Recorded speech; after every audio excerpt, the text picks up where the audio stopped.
அனைவருக்கும் வணக்கம். இன்னைக்கு நான் உங்களுக்கு ஒரு அறிவான கதை சொல்ல போறேன். ஒரு விவசாயியோட கழுதை ஒரு பாழடைஞ்ச கிணத்துல விழுந்துடுச்சாம். அந்த கிணறால யாருக்கும் எந்த நன்மையும் இல்லையாம். அந்த கழுதையாலையும் எந்த பிரயோஜனமும் இல்லையாம். அதனால கழுதைய கிணத்துலையே வச்சு மூட முடிவெடுத்து ஊர்ல இருக்கிறவங்க எல்லாரையும் உதவிக்கு கூப்பிட்டாங்களாம்.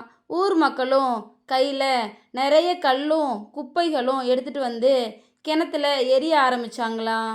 கழுதை எவ்வளவோ கத்துச்சான்.